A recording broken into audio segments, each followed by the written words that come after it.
Hello दोस्तों, कैसे हैं आप लोग। आज देखिए हम लोग श्वसन में ऑक्सीजन और कार्बन डाइऑक्साइड के बारे में पढ़ेंगे कि मनुष्यों में ऑक्सीजन और कार्बन डाइऑक्साइड कैसे परिवहन होता है। ठीक है, इससे पहले जो है श्वसन में हम लोग 2-3 क्वेश्चन जो है सो बना चुके हैं। ठीक है दोस्तों, तो वीडियो शुरू से लास्ट तक देखें और वीडियो अच्छा लगे तो लाइक और शेयर जरूर करें आप लोग। ठीक है, देखिए दोस्तों, पहले क्वेश्चन पढ़ते हैं। मनुष्य में ऑक्सीजन तथा कार्बन डाइऑक्साइड का परिवहन कैसे होता है। दो चीज़ का बात कर रहा है, ऑक्सीजन और कार्बन डाइऑक्साइड। किस में? मनुष्यों में कैसे परिवहन होता है, कैसे ऑक्सीजन लिया जाता है और कैसे कार्बन डाइऑक्साइड को छोड़ा जाता है। ठीक है दोस्तों, तो इस बात को ध्यान रखना है कि कैसे कैसे कैसे होता है। तो देखिए, सबसे पहले नंबर 1 में आंसर लिखा गया है कि मनुष्य के फेफड़ों में अनेक कुपिकाएं होती है। क्या होती है दोस्तों? कुपिकाएं होती है। पूरा कुपिकाएं का खेल है इसमें। ठीक है, कैसे होती है हम बताएंगे। होती है प्रत्येक कुपिका पर रुधिर कोशिकाओं का जाल बिछा होता है, क्योंकि कुपिका ही फेफड़ा का जो है संरचनात्मक और क्रियात्मक इकाई होता है। कौन दोस्तों?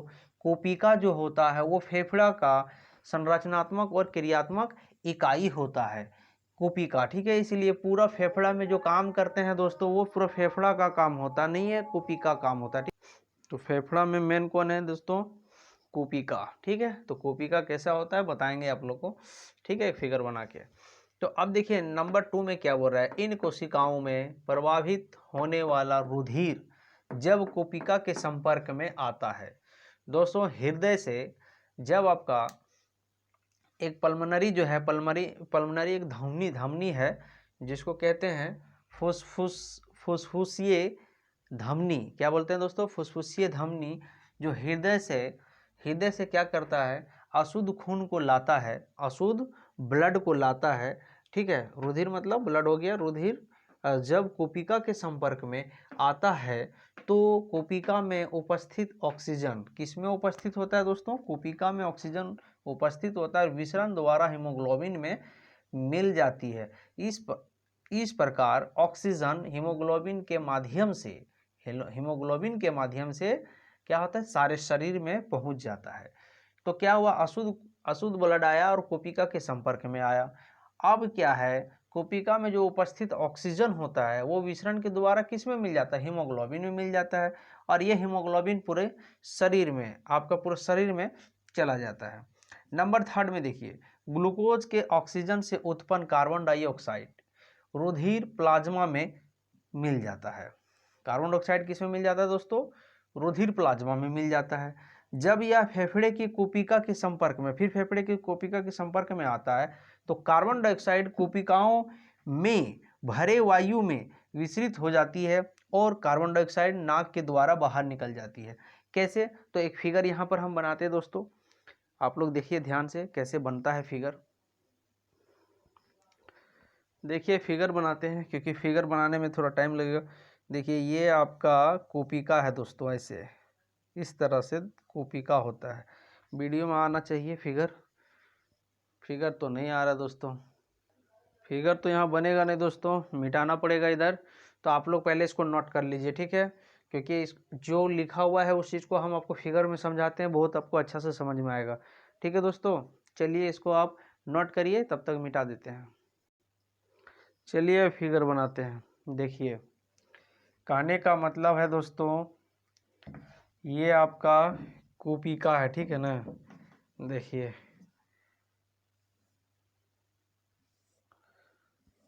पेन ही नहीं चल रहा है। देखिए दोस्तों, अब क्या करना है, यहाँ पर एक फिगर बनाना है। कैसे? इस टाइप का फिगर बनेगा। ठीक है, समझना है, क्वेश्चन को समझिएगा कैसे होता है। ये क्या है, आपका कोशिका है।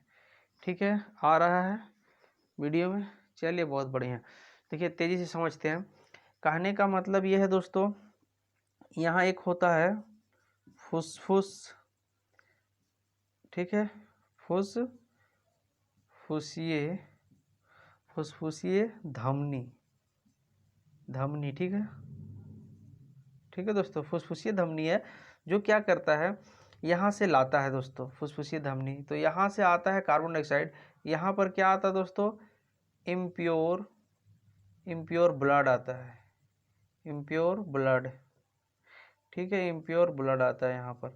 तो इम्प्योर जो ब्लड आता है, अशुद्ध खून जिसको बोलते हैं दोस्तों, इसमें कार्बन की मात्रा ज़्यादा होता है, कार्बन डाइऑक्साइड की मात्रा ज़्यादा होता है दोस्तों, और ऑक्सीजन की मात्रा कम होता है, इसमें ऑक्सीजन की मात्रा कम होता है, ठीक है। और ये देखिए आपका नाक से जुड़ा हुआ रहता है, या नोज से आपका क्या है, जुड़ा हुआ है, ठीक है। यहाँ पर आपका क्या है, लैरिक्स है, इसको बोलते हैं दोस्तों आपका, ये बोलेंगे श्वास नली, इसको बोलेंगे श्वास नली, ठीक है दोस्तों, श्वास नली जिसको कहा जाएगा ट्रेकिया इंग्लिश में, ठीक है। जब यहाँ से श्वास आता है तो इस समय क्या होता है, ऑक्सीजन ज़्यादा होता है दोस्तों, क्योंकि हवा से जब हम लोग लेते हैं, हवा जब आता है उस समय ऑक्सीजन कितना होता है दोस्तों, 21% होता है, और इसमें कार्बन डाइऑक्साइड कम होता है। क्या होता है दोस्तों, कार्बन डाइऑक्साइड कम होता है, 0.03% होता है, ठीक है। अब यहाँ क्या होगा, ये कार्बन तो दोस्तों यहाँ पर कार्बन डाइऑक्साइड तो ज़्यादा हो गया, कार्बन डाइऑक्साइड ज़्यादा हो गया, और ऑक्सीजन यहाँ क्या हो गया दोस्तों, कम हो गया, हुआ ना। अब इसमें क्या हो रहा है, देखिए एक होता है डिफ्यूजन होगा, डिफ्यूजन बोले तो, डिफ्यूजन का मतलब ये होता है जिसको बोलते हैं विसरण। इसमें ये होता है कि उच्च दाब वाला निम्न दाब में आएगा, जैसे हाई प्रेशर वाला लो प्रेशर में आएगा। तो देखिए यहाँ पर जब हवा आ रहा है तो इसमें ऑक्सीजन की मात्रा क्या है, ज़्यादा है, तो ज़्यादा वाला किधर आएगा दोस्तों, कम वाला में, क्यों, क्योंकि विसरण का रूल यही होता है, ये आएगा आपका कम वाला में। ये काम क्या करेगा, यहाँ पर डिफ्यूजन होगा, क्या होगा दोस्तों, इसको बोलेंगे डिफ्यूजन, ठीक है, डिफ्यूजन, ठीक है, जिसको हिंदी में कहा जाता है विसरण, हिंदी में इसको विसरण कहेंगे, ठीक है। विसरण के द्वारा क्या होता है, उच्च दाब वाला निम्न दाब में आएगा, देखिए उच्च दाब वाला ये निम्न दाब में आ रहा है दोस्तों, और जो निम्न जो आपका ज्यादा वाला रहेगा वो कम में जाएगा। तो यहाँ पर देखिए क्या ज्यादा है, यहाँ कार्बन डाइऑक्साइड ज्यादा है और यहाँ कार्बन डाइऑक्साइड कम है, तो ये लो कार्बन डाइऑक्साइड कहाँ चला जाएगा दोस्तों, इस जगह पर चला जाएगा। यहाँ पर आ रहा है दोनों, कार्बन डाइऑक्साइड और ऑक्सीजन दोनों यहाँ से आएगा दोस्तों, क्योंकि हवा में सब तो मिक्स रहेगा। अब क्या होगा, ये कार्बन डाइऑक्साइड कम है और ये कार्बन डाइऑक्साइड ज्यादा है, तो उच्च वाला निम्न में जाएगा, तो कार्बन डाइऑक्साइड क्या होगा, इसके जरिए नाक से बाहर निकल जाएगा CO2, ठीक है दोस्तों। अब यहाँ पर ऑक्सीजन जो होगा, ये ऑक्सीजन अब यहाँ क्या होगा दोस्तों, ज्यादा होगा, ये ऑक्सीजन ज्यादा होगा यहाँ पर, और CO2 यहाँ पर क्या होगा दोस्तों, कम होगा। और ये जो होगा आपका, ये कौन ले जाएगा यहाँ से दोस्तों, ये जो ब्लड होगा ये होगा प्योर ब्लड, इसको क्या बोलेंगे दोस्तों, प्योर ब्लड, ठीक है ना, ये प्योर ब्लड है। इस प्योर ब्लड को कौन ले जाने का काम करता है, फुसफुसिए, फुसफुसिए सिरा या सिराएं लिखिए, फुसफुसिए सिराएं जो है वो क्या करेगा दोस्तों, पूरा शरीर में, पूरे शरीर में ये क्या करेगा दोस्तों, पूरा शरीर में ये ले जाएगा, ठीक है, ऑर्गन से पूरा शरीर में, यहाँ इसके माध्यम से पूरा शरीर में चला जाएगा दोस्तों, ठीक है। तो आया यहाँ से कौन, फुसफुसिए धमनी जो है इम्प्योर ब्लड को लाया दोस्तों, गंदक ब्लड को लाया, इसमें कार्बन डाइऑक्साइड ज़्यादा था, और यहाँ पर कार्बन डाइऑक्साइड क्या हुआ, ज़्यादा होने के कारण ये विसरण के जरिए से क्या हुआ, इस कार्बन डाइऑक्साइड में मिक्स हो गया, और मिक्स होने के बाद ये नाक के जरिए से बाहर हो गया, और जो ऑक्सीजन ज़्यादा था ये यहाँ पर देखिए इसके साथ मिक्स हो गया विसरण के द्वारा। डिफ्यूजन का यही रूल होता है, डिफ्यूजन का मतलब ये होता है कि हाई से लो में जाना, तो यहाँ पर हाई ऑक्सीजन है, लो यहाँ ऑक्सीजन है, तो हाई से लो का ऑक्सीजन यहाँ आया, और ये इम्प्योर से प्योर ब्लड बन गया दोस्तों। और ये प्योर ब्लड जो होगा पूरा बॉडी में जाएगा, ये कहाँ से आएगा, हृदय से आएगा दोस्तों। इस तरह से जो हृदय आपका जो बनता है, ये कितना चेम्बर का होता है दोस्तों, ये 4 होता है, यहाँ पर CO2 होता है, यहाँ भी CO2 होता है, यहाँ O2 होता है, यहाँ O2। यही इम्प्योर ब्लड को लाया जाता है किसके द्वारा दोस्तों, ये फुसफुसिए धमनी के द्वारा लाते हैं, और ये प्रक्रिया होता है। तो इस तरह से ये फिगर के जरिए से आपको समझना है। तो जो क्वेश्चन लिखा हुआ था ये इस टाइप का है, ठीक है दोस्तों। तो उम्मीद करते हैं आप लोगों को वीडियो जरूर पसंद आया होगा, अगर पसंद आया तो लाइक और शेयर करें दोस्तों, और अगर आप इस वीडियो में नए हैं तो सब्सक्राइब जरूर करें, और बेल आइकन को साथ साथ में आप लोग दबाएं, ताकि जब भी वीडियो डालें तो आप लोग को नोटिफिकेशन मिल जाए, ठीक है दोस्तों। कूपिका तो बना दिए थे दोस्तों, लेकिन ये कूपिका कहाँ होता है दोस्तों, फेफड़े में। जैसे ये जो अभी हम बनाए थे, ये ट्रेकिया से 2 भाग में इस तरह से बढ़ जाता है दोस्तों, और यहाँ पर जो आपका है, यहाँ पर जो है दोस्तों इस तरह से आपका जो फेफड़ा बन रहा है,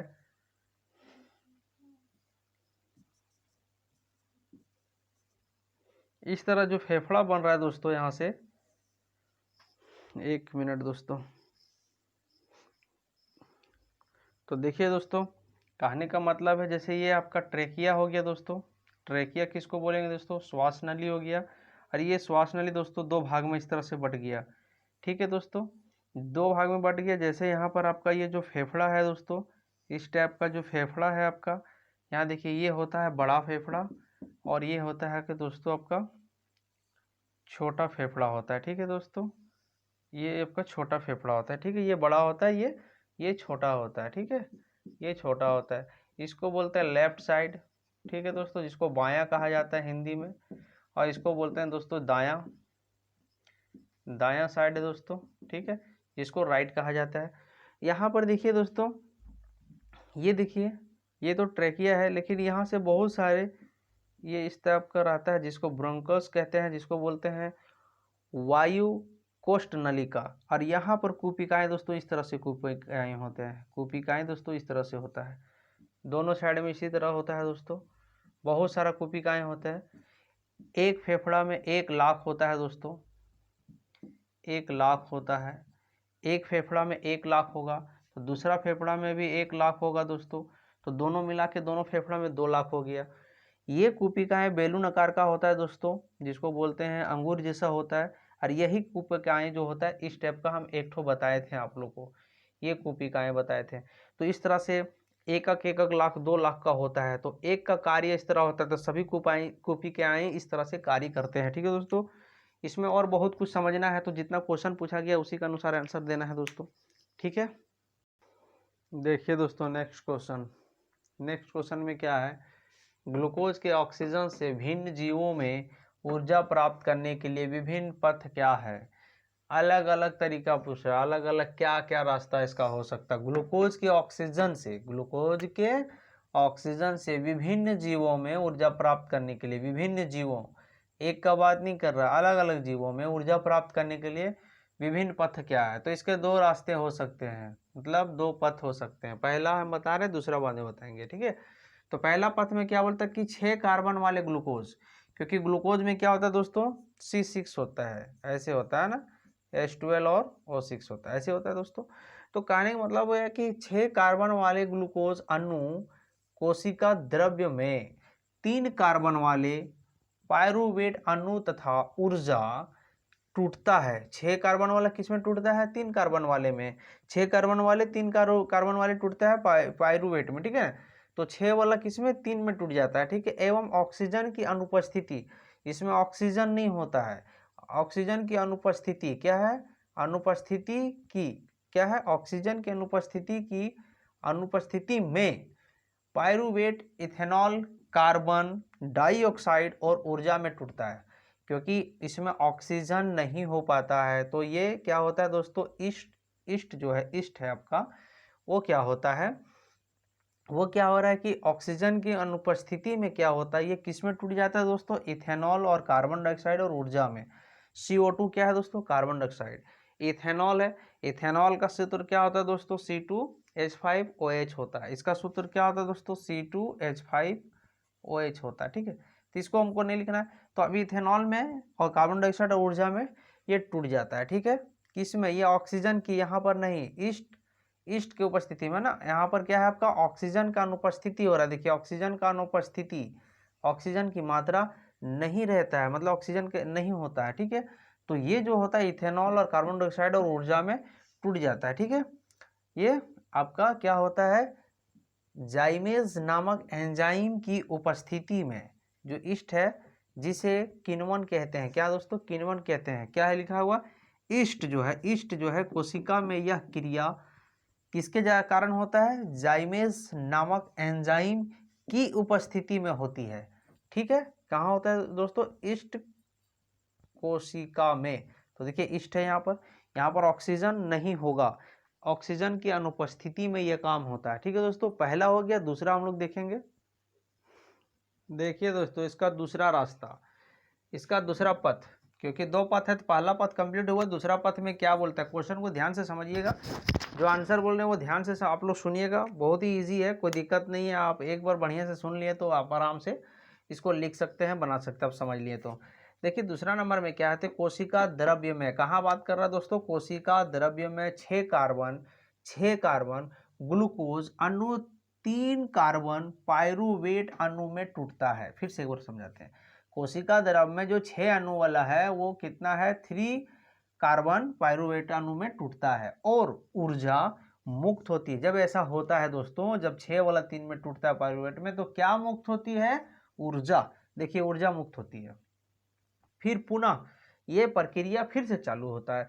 अब क्या हो जाता है कि 3 कार्बन पायरुवेट लेटिक अम्ल और ऊर्जा में परिवर्तित होती है। देखिए यहाँ पर बात कर रहा है कि ग्लूकोज जो था वो कोशिका द्रव्य में 3 पायरुवेट में ये टूटा, ठीक है, और क्या मुक्त किया दोस्तों, 3 कार्बन में टूटा और ऊर्जा मुक्त हुआ। वही बोल रहा है कि 3 कार्बन में टूटा, यहाँ पर देखिए 3 कार्बन में टूटा और ऊर्जा मुक्त हुआ था। देखिए ऊर्जा मुक्त हो रहा है।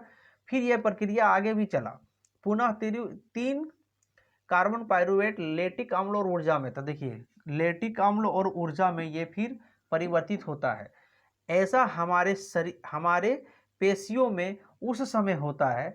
इस तरह से ये प्रक्रिया तब होता है दोस्तों जब हमारे शरीर में, हमारे पेशियों में उस समय होता है जब हम अधिक काम करते हैं। क्या होता है दोस्तों, यह प्रक्रिया तब होता है जब हम लोग बहुत ज़्यादा काम करते हैं और पेशियों को ऑक्सीजन नहीं मिल पाता है। जिस मात्रा में ऑक्सीजन मिलना चाहिए हमारे बॉडी को, हमारे शरीर को, उस समय हमारे शरीर में ऑक्सीजन नहीं मिल पाता है। जब शरीर में ऑक्सीजन नहीं मिल पाता है दोस्तों, तो क्या होता है, जिससे पेशियों में क्रैम्प, मतलब क्या होता है, दर्द होता है। लेटिक अम्ल के कारण क्या होता है दोस्तों, दर्द होने लगता है। और जब दर्द होता है तो हम क्या होता है, जल्दी थक जाते हैं दोस्तों। क्या होता है, जल्दी थक जाते हैं। तो जितना यहाँ से यहाँ तक आपका लिखा हुआ है दोस्तों, ये पूरा आपका एक इक्वेशन में ही पूरा कंप्लीट है। अगर अच्छा से आप समझें तो बहुत ही इजी है, वो बड़ी बात नहीं है। क्या है कि 6 कार्बन वाला 3 कार्बन में आपका टूटता है प्लस ऊर्जा मुक्त होता है। और ये प्रक्रिया फिर से चालू होता है जो लेटिक अम्ल और ऊर्जा में होता है। जिस समय ये होता है दोस्तों, उस समय हमारे पेशियों को जितना ऑक्सीजन मिलना चाहिए उतना ऑक्सीजन नहीं मिल पाता है। और नहीं मिल पाने के कारण क्या होता है, दर्द होने लगता है, जोड़ों में दर्द होने लगता है। शरीर का जहाँ जहाँ जोड़ा होता है दोस्तों, वहाँ दर्द होता है। दर्द होने के कारण क्या हो जाता है दोस्तों, जल्दी से हम लोग थक जाते हैं। तो ये किसके कारण होता है, लेटिक अम्ल के कारण होता है दोस्तों। लेटिक अम्ल के कारण क्या होता है, जोड़ों में दर्द होता है। क्यों, क्योंकि ऑक्सीजन नहीं मिल पाने के कारण क्या होता है, जोड़ों में दर्द होता है और हम लोग थक जाते हैं। तो उम्मीद करते हैं दोस्तों आप लोग को ये समझ में आ गया होगा। अगर अच्छा लगता है तो वीडियो लाइक और शेयर जरूर करें दोस्तों। ठीक है दोस्तों, नेक्स्ट क्वेश्चन देखिए क्या है, मानव श्वसन तंत्र की क्रियाविधि के प्रमुख चरणों का उल्लेख कीजिए। तो कितना चरण में होगा दोस्तों, 4 चरणों में। ठीक है, 4 चरणों में इसका उल्लेख करेंगे। पहला कौन कौन है दोस्तों, अंतःश्वसन, निःश्वसन, ठीक है, और एक तो क्या है, गैस विनिमय, ठीक है, और फोर्थ में क्या है, गैसों का परिवहन होता है। तो ये 4 चरणों में ये क्रियाविधि पूरा प्रमुख चरणों में ये होता है। ठीक है दोस्तों, ये 4 होता है। इस तरह से क्वेश्चन जो दोस्तों अब है कि हीमोग्लोबिन किसे कहते हैं, हीमोग्लोबिन की भूमिका क्या है, ये सब और भी क्वेश्चन है दोस्तों। तो नहीं होगा तो इसको नेक्स्ट वीडियो में हम लोग पढ़ेंगे। ठीक है, तो आप लोग इसको नोट करें। नेक्स्ट क्वेश्चन देखिए दोस्तों, इसमें क्या है, कोपिका। कोपिका किसे कहते हैं, तो कोपिका हम पहले भी बताए थे कि फेफड़े के अंदर छोटी छोटी नलिकाओं में विभाजित हो जाता है, जो अंत में गुब्बारे जैसी जो है रचना में बढ़ जाती है, जिसे कोपिका कहते हैं। कहने का मतलब ये जो ट्रेकिया है, कहने का मतलब ये है जो श्वास नली आ रहा है, ये आपका दोस्तों इस तरह से बढ़ता है, 2 फेफड़ों में बढ़ जाता है दोस्तों। फेफड़ा ऐसे बनाए थे दोस्तों, ये फेफड़ा एक आपका हो गया, ठीक है, ये इस तरह का फेफड़ा था दोस्तों, ठीक है ना। तो ये जो फेफड़ा आपका बना, तो यहाँ देखिए दोस्तों अलग अलग रचना में, इस तरह का रचना में बढ़ता है दोस्तों, ये भी इस तरह का रचना में बढ़ जाता है दोस्तों। अंत में क्या होता है, ये गुब्बारे जैसा ऐसा हो जाता है। कैसा हो जाता है दोस्तों, ये गुब्बारे जैसा हो जाता है। इसी को कोपिका कहा जाता है। क्या है कि फेफड़े के अंदर, तो ये तो फेफड़ा हो गया दोस्तों, इसी को तो फेफड़ा कहेंगे, यही फेफड़ा हो गया दोस्तों। ये फेफड़ा के अंदर में ये हो गया आपका दायां, ये आपका बायां। तो फेफड़े के अंदर छोटी छोटी नलिकाओं में विभाजित होती, छोटी छोटी ये नलिकाओं में विभाजित हो जाती है दोस्तों, बहुत छोटी छोटी नलिकाओं में विभाजित हो जाती है, जो अंत में क्या होता है, गुब्बारे जैसी रचना बनाती है। देखिए गुब्बारे जैसा रचना बनाती है, अंगूर जैसा हो जाता है, ये गुब्बारे जैसा रचना बनाती है, जिसे कुपिका कहते हैं। तो कुपिका यही है दोस्तों। तो कुपिका लिख करके, डेश लिख करके क्वेश्चन हो सकता है कि आप लोग आ जाए कि कुपिका किसे कहते हैं। ठीक है दोस्तों, तो उम्मीद करते हैं दोस्तों आप लोग को वीडियो पसंद आया होगा। पसंद आया होगा तो लाइक और शेयर जरूर करें दोस्तों। अगर इस वीडियो में आप लोग नए हैं तो सब्सक्राइब करें चैनल को और बेल आइकन दबाएं दोस्तों, ताकि आप लोग को नोटिफिकेशन मिल सके। ठीक है दोस्तों, वीडियो शुरू से लास्ट तक आप लोग देखे होंगे। ठीक है, तो नोट्स आपको साथ ही साथ बनाइएगा। ठीक, थैंक यू दोस्तों।